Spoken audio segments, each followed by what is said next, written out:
दुनिया में ऐसे कई देश थे, वो जब आज़ाद हुए तब वे देश गरीब थे, लेकिन जल्दी ये दुनिया की सबसे रिच कंट्री बन गए। उन्हीं में एक देश था नोरू। अगर आप वर्ल्ड मैप पे नोरू को देखोगे तो यह दिखाई भी नहीं देगा, क्योंकि यह दुनिया का तीसरा स्मॉलेस्ट कंट्री है। लेकिन आपको जानकर हैरानी होगी कि नोरू देश एक समय में सबसे अमीर देश था, लेकिन यह देश आज दिवालिया हो चुका है।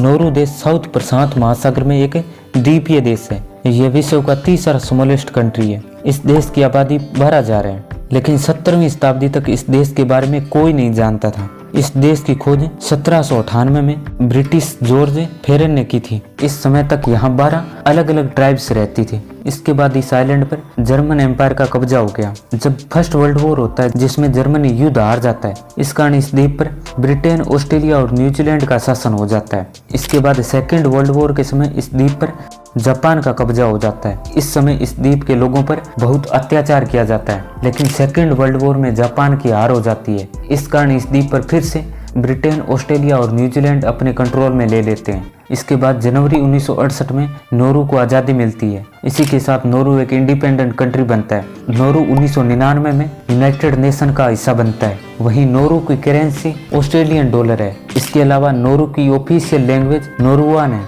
वहीं नोरू उन देशों में शामिल है जिन देशों की आर्मी नहीं है। इसके अलावा 2008 में नोरू ने कोसोवो को एक स्वतंत्र देश के रूप में मान्यता दी थी। जब 1798 में ब्रिटिश जॉन फेयर ने इस द्वीप की खोज की, तो इसके बाद ब्रिटिश लोगों का यहाँ आना शुरू हो गया था। फिर नोरू देश के लोगों के साथ ब्रिटेन के लोगों ने ट्रेड करना शुरू कर दिया था, जिसमें ब्रिटिश लोग फ्रूट और कोकोनट जैसी चीजें लेकर जाते और बदले में इन लोगों को शराब और गन देकर जाते। इसके बाद न्यूजीलैंड के एक व्यक्ति एल्बस एलिस ने इस आइलैंड पर फॉस्फेट की खोज कर दी। लेकिन एक कहावत है कि किसी भी कंट्री के लिए संसाधन वरदान के साथ अभिश्राप भी होते हैं। इसके बाद 1906 में जर्मनी के साथ एक समझौता करके पैसिफिक फॉस्फेट कंपनी माइनिंग का काम शुरू करती है। इसके बाद फर्स्ट वर्ल्ड वॉर में जर्मनी की हार के कारण इस द्वीप पर ब्रिटेन, ऑस्ट्रेलिया और न्यूजीलैंड का अधिकार हो जाता है। फिर इन देशों ने भी फॉस्फेट के खनन का काम जारी रखा। जब इतना ज्यादा फॉस्फेट खनन हो रहा था, तब इस द्वीप के 1/3 हिस्सा खनन किया जा चुका था। जब नोरू देश आजाद हो गया, इसके बाद भी ये फॉस्फेट के खनन का काम चलता रहा।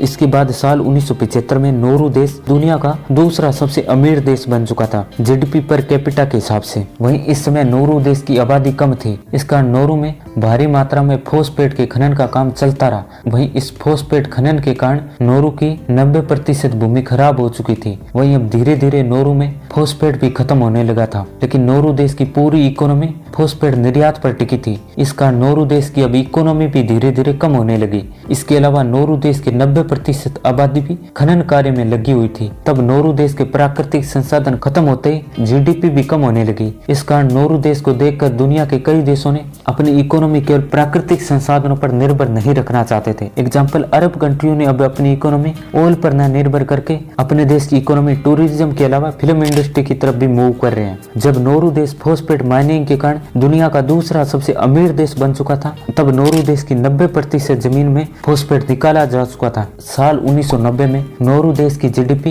1.3 बिलियन डॉलर थी, लेकिन 2001 में इसकी जीडीपी घटकर 0.3 बिलियन डॉलर हो चुकी थी। अब नोरू देश पर फॉस्फेट माइनिंग का नेगेटिव इम्पैक्ट पड़ने लगा, जिसमें सबसे पहले नोरू देश में खेती के लिए उपजाऊ भूमि खत्म हो चुकी थी। वहीं अब नोरू देश में पूरा फॉस्फेट खत्म हो चुका था। इस कारण नोरू देश में अब अनएम्प्लॉयमेंट के साथ क्लाइमेट चेंज के भी इम्पैक्ट नोरू पर दिखने लगे। अब नोरू देश में खाने पीने की चीजें भी दूसरे देशों से इंपोर्ट करते हैं। आज नोरू के हालात को देखकर नोरू के पूर्व मंत्री जेम्स एगेमिया ने कहा कि काश हम उस फॉस्फेट की खोज कभी ना करते, तो शायद नोरू पहले जैसा ही दिखता। तब यह द्वीप बहुत सुंदर था, हर तरफ हरा भरा था, लेकिन अब ये क्या हो गया है।